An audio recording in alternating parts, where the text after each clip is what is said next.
Dairy मैने में 1960 में होती है, जहां एक छोटा लड़का जॉर्जी एक स्टॉर्म ड्रेन के पास एक अजीब मगर दोस्ताना दिखने वाले जोकर पेनीवाइज द्वारा बहकाया जाता है। पेनीवाइज जल्दी ही अपनी असली खतरनाक शख्सियत दिखाता है और जॉर्जी की बाह को फाड़कर उसकी जान ले लेता है। जॉर्जी का बड़ा भाई बिल और 6 और आउटकास्ट बच्चे जो खुद को द लूजर्स क्लब कहते हैं, जल्द ही यह खोजते हैं कि वे सभी एक ही रहस्यमयी जोकर से परेशान हैं। इस क्लब के सदस्य हैं ज्यादा वजन और तेज दिमाग वाले बेन, अस्थमा से पीड़ित एडी जो अपनी अत्यधिक कंट्रोलिंग माँ के साथ रहता है, बेवर्ली जो अपने क्रूर पिता के साथ रहती है, मजाकिया रिची, यहूदी बॉय स्काउट स्टैनले और अफ्रीकी अमेरिकी आउटकास्ट माइक। उन्हें एक और खतरे का सामना करना पड़ता है, स्थानीय बदमाशों का एक गिरोह जिसे हेनरी बावर्स लीड करता है। धीरे धीरे लूजर्स यह सिद्धांत बनाते हैं कि पेनीवाइज केवल एक पागल आदमी नहीं बल्कि एक एलियन प्राणी है जो हर 30 साल में डेयरी में लौटकर बच्चों की हत्याएं करता है। वे उसे इट नाम देते हैं। जॉर्जी और बाकी मारे गए बच्चों का बदला लेने के लिए लूजर्स क्लब सीवर्स नालों में उतरता है जहां पेनीवाइज छुपा है। हेनरी और उसके साथी विक्टर और बेल्च उनका पीछा करते हैं, लेकिन इट विक्टर और बेल्च को मार देता है और हेनरी को उसकी जान बख्श देता है, जिससे हेनरी का बाल सफेद हो जाता है। पेनीवाइज जल्द ही लूजर्स को पकड़ लेता है और स्टैन को पकड़कर यह दावा करता है कि वह अमर है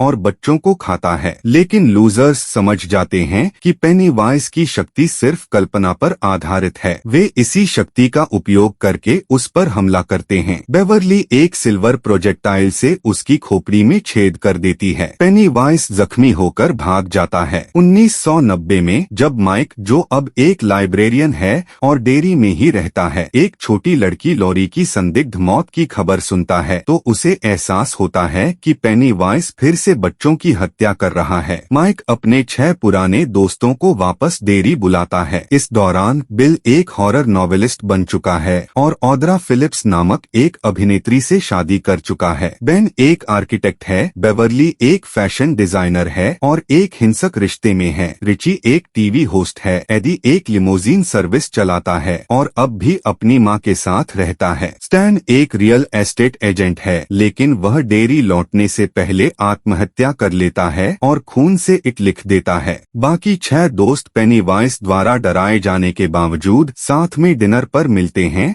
और स्टैन की मौत के बारे में पता चलता है। इसी बीच एक बूढ़ा हेनरी पेनीवाइज के कहने पर वापस डेयरी आता है और लूजर्स को मारने की कोशिश करता है। ऑड्रा भी शहर पहुंचती है, लेकिन पेनीवाइज की डेडलाइट्स के कारण कोमा में चली जाती है। हेनरी माइक को घायल कर देता है, लेकिन बाद में लूजर्स के साथ लड़ाई में मारा जाता है। माइक के अस्पताल में भर्ती होने के बाद बाकी 5 लूजर्स ने इट को हमेशा के लिए खत्म करने का फैसला किया। वे फिर से सीवर्स में उतरते हैं, जहां पेनीवाइज एक विशालकाय मकड़ी के रूप में मिलता है। लड़ाई के दौरान एडी मारा जाता है, लेकिन बेवर्ली अपने स्लिंगशॉट से इट को बुरी तरह घायल कर देती है और लूजर्स मिलकर उसे खत्म कर देते हैं। अंत में वे ऑड्रा और एडी के शव को बाहर निकालते हैं और डेयरी सेमेट्री में एडी को दफना देते हैं। इसके बाद वे डेयरी को हमेशा के लिए छोड़ देते हैं। बिल ऑड्रा को उसके कोमा से बाहर निकालने के लिए अपनी पुरानी साइकिल पर उसे घुमाता है, वही साइकिल जिसने एक बार युवा स्टैन को उसके डर से बाहर निकाला था। इट की मौत के बाद लूजर्स अपनी जिंदगी में आगे बढ़ते हैं। बेवर्ली और बेन शादी कर लेते हैं और वे अपना पहला बच्चा एक्सपेक्ट कर रहे होते हैं। रिची एक फिल्म में काम करता है